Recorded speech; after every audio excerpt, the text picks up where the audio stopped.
Boa noite, meus irmãos. A graça e a paz do nosso Senhor e Salvador, Jesus Cristo. Querido, um beijo no teu coração, um grande abraço para todos vocês que estão me ouvindo nesse momento. Eu quero mais uma vez agradecer o privilégio de poder entrar na sua casa através desse veículo de comunicação, de poder compartilhar a palavra do Senhor com você. Nós seguimos o nosso tema focados e hoje nós vamos falar sobre foque em Deus, porque Ele tem um futuro para você. O texto que nós vamos trabalhar é Gênesis capítulo 37, versículos de 1 a 11. Gênesis 37, de 1 a 11. Primeiro livro da Bíblia. Abra aí para a gente fazer a leitura juntos, em nome de Jesus. Achou o texto? Vamos lá. Gênesis 37, de 1 a 11, diz assim a palavra do nosso Deus. Jacó habitou na terra de Canaã, onde seu pai tinha vivido como um estrangeiro. Essa é a história da família de Jacó. Quando José tinha 17 anos, pastoreava os rebanhos com seus irmãos. Ajudava os filhos de Bila e os filhos de Zilpa, mulheres de seu pai, e contava ao pai a má fama deles. Ora, Israel gostava mais de José do que qualquer outro filho, porque ele havia nascido em sua velhice. Por isso mandou fazer para ele uma túnica longa. Quando seus irmãos viram que o pai gostava mais dele do que qualquer outro filho, odiaram-no e não conseguiam falar com ele amigavelmente. Certa vez José teve um sonho, e quando contou a seus irmãos, eles passaram a odiá-lo ainda mais. Ouçam um sonho que tive, disse-lhes. Estávamos amarrando os feixes de trigo no campo, quando o meu feixe se levantou e ficou em pé, e os seus feixes se ajuntaram ao redor do meu e se curvaram diante dele. Seus irmãos lhe disseram, então você vai reinar sobre nós? Quer dizer que você vai nos governar? E o odiaram ainda mais, por causa do sonho e do que tinha dito. Depois teve outro sonho e contou aos seus irmãos, tive outro sonho. E desta vez o sol, a lua e 11 estrelas se curvavam diante de mim. Quando contou ao pai e aos irmãos, o pai repreendeu e lhe disse, que sonho foi esse que você teve? Será que eu, sua mãe e seus irmãos viremos a nos curvar até o chão diante de você? Assim seus irmãos tiveram ciúmes dele. O pai, no entanto, refletia naquilo. Feche seus olhos, nós vamos fazer uma breve oração e a seguir nós vamos então meditar um pouco na palavra de Deus. Senhor, nós, mais uma vez, Pai, estamos diante da sua presença em oração. Perdoa os nossos pecados, Senhor. Tem misericórdia de nós, Pai. E usa essa palavra agora, Deus, para falar conosco, para transformar vidas, ó Deus, para nos aproximar do Senhor, para aumentar a nossa fé, para descansarmos no Teu amor, Pai. Em nome de Jesus, Senhor, que nós oramos, Pai, e agradecemos. Amém e graças a Deus. Queridos, nós vamos nessa noite passear um pouco pela história de José. A história de José ela é intrigante porque parte da vida de José foi marcada por injustiça, e traição dos seus irmãos. Porém, quando nós lemos esse texto, eu queria que você, nessa noite, observasse esse texto da perspectiva de Deus para a vida de José. Grande parte dele, da perspectiva de Deus para a vida de José. Analisando toda a história de José, nós observamos que ele era o filho mais amado. Ele teve sonhos, ele foi odiado e traído pelos seus irmãos, ele foi vendido como escravo e na condição de escravo ele se tornou administrador na casa de Potifar. Novamente lá ele foi traído e ao ser injustiçado, ele foi traído ao ser injustiçado pela mulher de Potifar. Fato que levou ele a ser encarcerado na prisão do faraó. E lá na prisão, na condição de prisioneiro, ele foi levado ao governador de todo o Egito, que ouviu José, e ao acreditar nas palavras de José, ao acreditar que as palavras de José vinham de Deus, não só o Egito foi salvo da fome, como também as nações circunvizinhas e toda a família de José. Todas essas experiências que José teve, ruins e boas, começaram por meio de 2 sonhos. Eu acredito que Deus ali estava dando uma visão de futuro para a vida de José. Algo similar ao que nós vemos nas grandes empresas, quando nós entramos nessas empresas, no hall dessas empresas, ou em algum lugar de destaque dessas empresas, uma placa dizendo a visão de futuro daquela empresa. Ali estão descritas a missão, os valores, onde aquela empresa pretende chegar. O que a gente entende da história de José é que aqueles sonhos foram concedidos por Deus a ele para mostrar a ele uma visão de futuro que Deus tinha para ele, cuja essência era salvar a sua família, as pessoas do seu país e de países circunvizinhos. Tanto é que lá em Gênesis 45, no versículo 5, quando ele está conversando com seus irmãos, ele chega e diz: olha, não se aflijam nem se recriminem porque vocês me venderam, né, para cá, para o Egito, porque foi para salvar vidas que Deus me enviou adiante de vocês. Então, nessa história, eu acredito muito que Deus ele não está dando apenas uma experiência particular, individual para José, mas Deus está estabelecendo alguns princípios para nós. Coisas que nós precisamos aprender, em alguns casos nos lembrar. Esse texto foi deixado na Bíblia para revelar uma visão de futuro que Deus tem para nós, o que Deus tem para cada um de nós. Então, na história de José, queridos, nós podemos observar que toda a dificuldade, toda a adversidade vivida por ele, através das calúnias, das injustiças e traições, também não passaram de um teste. Ora, um teste permitido por Deus, onde o inimigo ele usa a mulher de Potifar, e depois 2 outros testes, agora testes que foram dados pelo próprio Deus. Um teste na prisão e um outro teste quando ele se encontra com seus irmãos. Nós vamos então analisar essas 3 situações que esse homem viveu, situações que acabaram levando ele até o cargo de governador. Tais situações deram a José a capacidade, a experiência e a autoridade para ele ser um instrumento de Deus e salvar tantas pessoas da morte. Mas antes de nós analisarmos esses pontos, eu quero destacar também que havia uma marca na vida de José. Logo no início, essa marca se deu logo no início, quando ele morava com o seu pai. Ali no início nós vemos que ele recebeu uma túnica de grande valor, túnica essa que representava o amor do pai Jacó pelo seu filho. E essa mesma peça, o leitor da Bíblia sabe que ela foi manchada com sangue e trazida de volta pelos seus irmãos, os irmãos de José, para mostrar que Jacó havia perdido o filho querido havia sido morto. Eles montaram toda uma situação para fazer com que o pai entendesse que o filho havia morrido. Então aquele conluio praticado pelos irmãos demonstra o grande ódio, a inveja que os irmãos tinham de José. Mas a túnica, ela representava então o amor do pai por ele. Então, de igual modo, você que está me ouvindo, por mais que hajam lutas na sua vida, meu irmão, dificuldades, adversidades, você que tem sido alvo de calúnia, de traições, de frustrações, eu quero dizer para você, meu irmão, você, minha irmã, você que já teve um encontro real e verdadeiro com Jesus Cristo, que Deus também deixou uma marca em nós. Deus deixou uma marca para revelar que Ele nos ama. Deus te ama, meu irmão. Deus te ama, meu irmão. Fale isso para a pessoa que está do seu lado aí. Se tiver alguém do seu lado me ouvindo, diga isso. Olha, Deus te ama. Deus ama você. O amor do Pai está em nós. A marca do sangue de Jesus está sobre as nossas vidas. E a túnica, ela representa isso. O amor do Pai pelo seu Filho.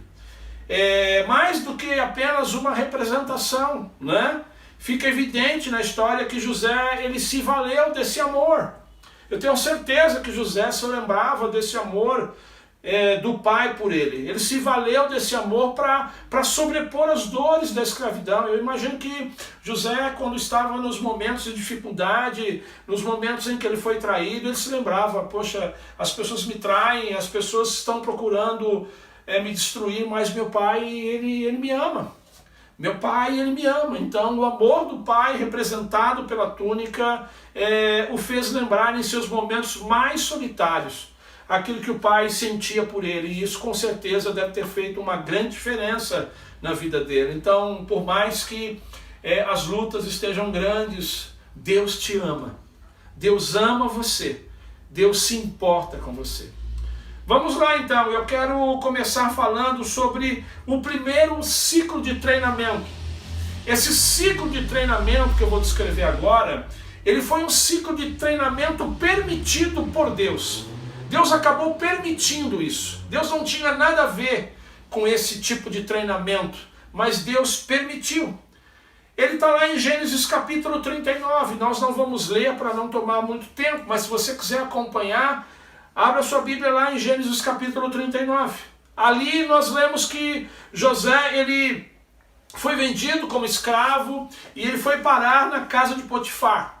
E lá José não murmura, lá José não desiste da sua fé, lá José não reclama de Deus, mas lá José continua sendo servo.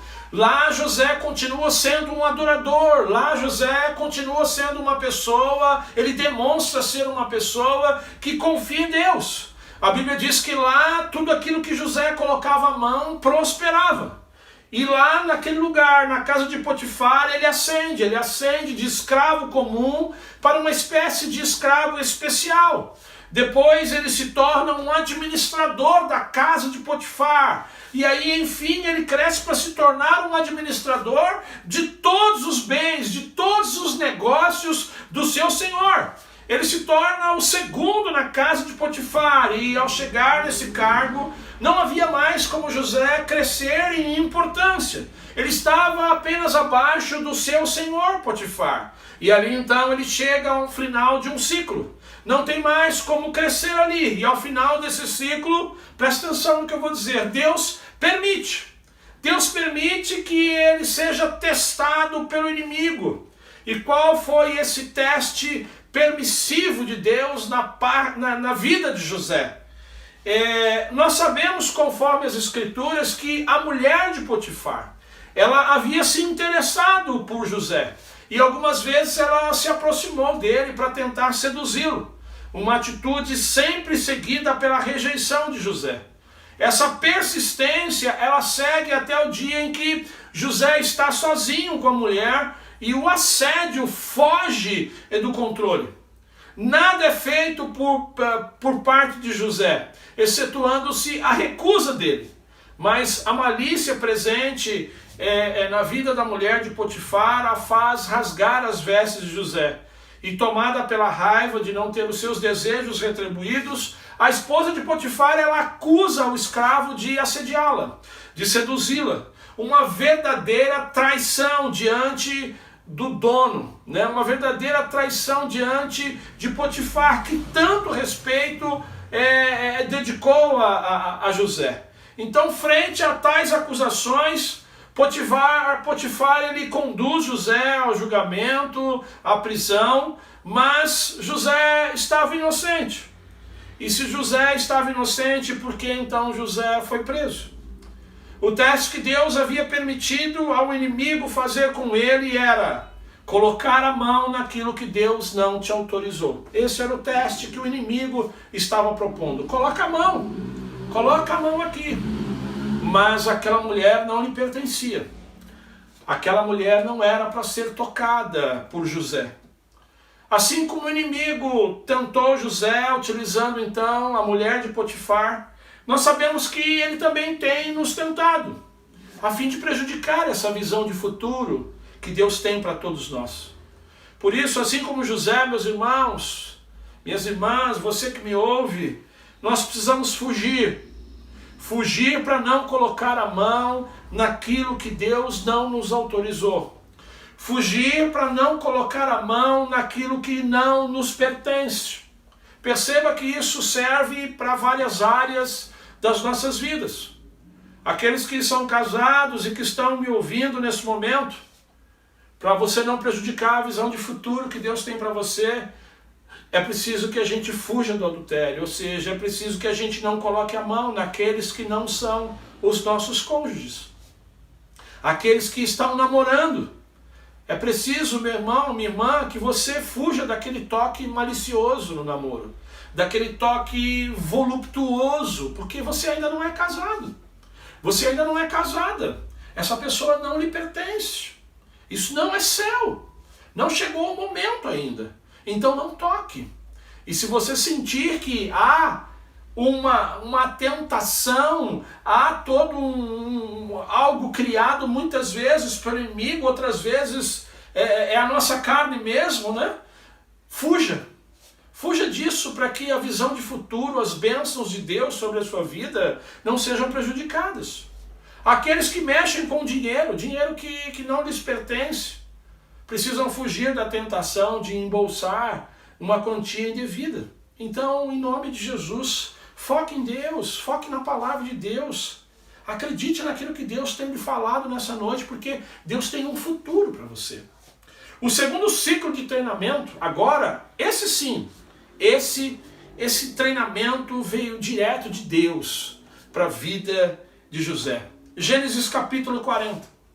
José foi levado à prisão de Faraó e lá, mais uma vez, ele não murmura, ele não desiste da sua fé, ele não reclama de Deus, mas lá na prisão ele continua sendo servo, ele continua sendo um adorador confiante em Deus.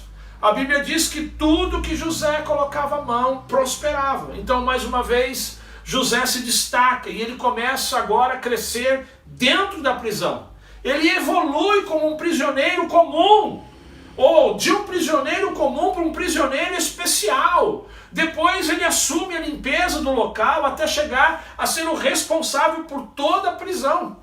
Status somente abaixo do carcereiro. Mas chega então um momento que não tinha mais como ele crescer na prisão. Esse, portanto, é o final do segundo ciclo. Mas para tal é necessário um segundo teste. Esse teste, sim, esse da parte de Deus. A Bíblia diz que José é procurado para interpretar 2 sonhos. Presta atenção, meu irmão. O sonho do padeiro e o sonho do copeiro. Ambos estavam presos, aguardando uma investigação. José está diante do seu teste. Ele interpreta os sonhos e esses se concretizam segundo as suas palavras. José passa no teste de Deus. Mas qual era o teste que Deus havia dado para José? Presta atenção. Quando você mais precisa, é onde mais você terá que ajudar. Que é isso, pastor? Queridos, José poderia ter recusado a ajudar na interpretação daqueles sonhos. Era ele que estava precisando de ajuda. Ele foi traído. E ele estava ali na prisão agora, preso de forma injusta. Porém, mesmo assim, ele decide ajudar. Ele decide contribuir com aquelas pessoas. Ele decide colaborar com aquelas pessoas. Pergunta: quantas pessoas deixam de ajudar outras pessoas apenas por serem também necessitadas de auxílio? Quanta gente que tem deixado de ajudar os outros porque ela está precisando de ajuda. E como ninguém a ajuda, ela também não ajuda as outras pessoas. Quantos líderes nas igrejas, líderes de ministério, líderes de célula, desistem por não entender muitas vezes esse teste de Deus? Eu quero aqui compartilhar algo que a gente tem vivido na nossa igreja. Em nossa igreja, a experiência com pequenos grupos, a experiência com as células, eu tive a oportunidade de ouvir vários líderes falando que muitos irmãos não estão nem aí. Muitos não querem evangelizar, não querem discipular. Então, muitos desses líderes resolveram abandonar o papel de líder de célula. Não querem liderar um pequeno grupo porque percebem que outros não querem ajudar. Ainda outros, quando percebem o descaso, nem sequer se arriscam a assumir a liderança de um pequeno grupo. Mas baseados então nessa experiência de José na cadeia, onde ele está precisando de uma ajuda, e ele não é ajudado, mas ele ajuda, ele colabora interpretando sonhos, nós estamos aprendendo que isso é um teste que Deus deu para todos nós. E muitos, infelizmente, estão sendo reprovados. Que teste é esse? Quanto você mais precisa, é aonde você terá que mais ajudar. Você entendeu? Quando você está exercendo um cargo de liderança na igreja do Senhor, quando você de repente tem aí alguns poucos anos de vida cristã e ainda não amadureceu na fé, você precisa entender que quando você estiver precisando de ajuda na obra do Senhor, e essa ajuda não vier, você precisa ajudar. Você precisa continuar e não abandonar a liderança ou qualquer tipo de serviço que você presta, principalmente para Deus, porque outros não te ajudam. José na prisão, ele precisava de ajuda. Ninguém o ajudou, mas ele ajudou aqueles homens, interpretando o sonho deles. Essa atitude, queridos, essa atitude de você continuar, apesar de não ter ajuda, é a atitude que vai nos levar a crescer. É a atitude que vai fazer com que Deus se alegre conosco, com a nossa atitude, com o nosso comportamento. Então, em nome de Jesus, todas as vezes que você pensar em desistir, todas as vezes que você pensar em entregar cargos ministeriais, ou desistir de algo que possa lhe fazer engrandecer na sua vida secular, pense primeiro se isso não é um teste de Deus para você. Se Deus de repente não está proporcionando para você uma forma de trazer crescimento para você, de trazer amadurecimento, porque foi assim que Deus fez com José. Quanto mais ele precisava, foi o momento em que mais ele teve que ajudar. E José passou no teste. Ele interpretou os sonhos daqueles homens. O terceiro ciclo de treinamento, também um ciclo de Deus. Nós encontramos lá em Gênesis 42 a 45. José agora é lembrado pelo copeiro e ele é levado para diante de Faraó para interpretar os sonhos de Faraó. E ele interpreta corretamente. As 7 facas gordas, as magras, as 7 espigas cheias e boas e as 7 murchas e mirradas. Faraó então eleva José como governador de todo o Egito. Então, por intermédio da sabedoria de José, o Egito é salvo da escassez e da fome. José se torna o segundo em todo o Egito, abaixo apenas do Faraó. Logo não haveria mais como José crescer. Chega então ao final de mais um ciclo, que implica em dizer que um novo teste viria. A Bíblia diz que os seus irmãos, aqueles que o haviam traído, vendido ele como escravo, vêm até ele para comprar comida.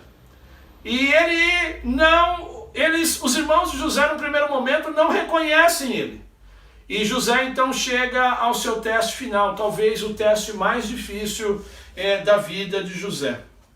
Depois de relutar muito e de testar várias vezes os seus irmãos, José se revela para eles dizendo quem ele é. E então ele pede aos seus irmãos que tragam o seu pai para que todos possam morar com ele ali no Egito. Então José, o homem que foi humilhado, que foi vendido como escravo, ele não guarda nenhum rancor dos seus irmãos. Em uma clara atitude de amor e temor aos ensinamentos de Deus, o que ele faz? Ele decide cuidar e sustentar de toda a sua família, até a morte dele. José passou no teste? Sim. Qual era o teste? Perdoar aqueles que o traíram.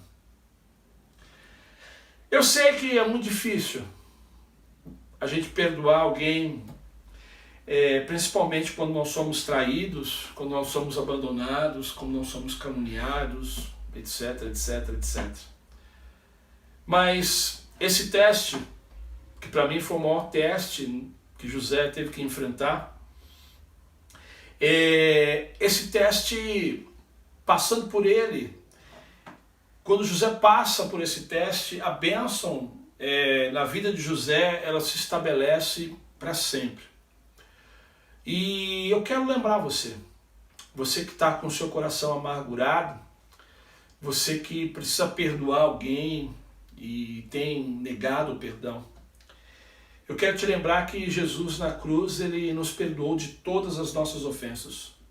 Eu quero te lembrar que na cruz Jesus certa vez disse: Pai, perdoa porque eles não sabem o que eles fazem. E nós sabemos que esse perdão do Senhor trouxe salvação, não só para nós, mas esse perdão pode salvar toda a humanidade, como já salvou milhões e milhões de pessoas. Você está amargurado com alguém, meu irmão? Você foi traído por alguém, minha irmã? Alguém está caluniando você? Alguém te trouxe prejuízos? Eu sei que não é fácil. Eu sei que não é fácil. Mas Deus, em Cristo Jesus, Ele nos dá força para perdoar. Perdoa. Perdoa porque a falta de perdão, meu irmão, minha irmã, nos leva à escravidão. Certa vez eu contei uma ilustração na igreja, a ilustração do chequinho devolvido. Alguém tinha recebido um cheque da parte de uma outra pessoa e ao depositar esse cheque voltou sem fundo. E aí ele ligou para a pessoa e a pessoa disse assim: não, pode depositar semana que vem. A pessoa esperou mais uma semana, foi lá, depositou e o cheque voltou sem fundo. E aí fez contato com a pessoa novamente. A pessoa vai, espera mais X dias e reapresenta o cheque novamente que vai ter fundo. E a pessoa então, ali aguardando aqueles dias, abria a sua agenda, ficava olhando aquele chequinho e tal. Poxa, se eu tivesse o dinheiro aqui agora, esse dinheiro ia dar para saldar essa dívida, cumprir com aquele compromisso e tal. Chegando o dia marcado, novamente ela foi lá e depositou. E novamente o cheque voltou sem fundo.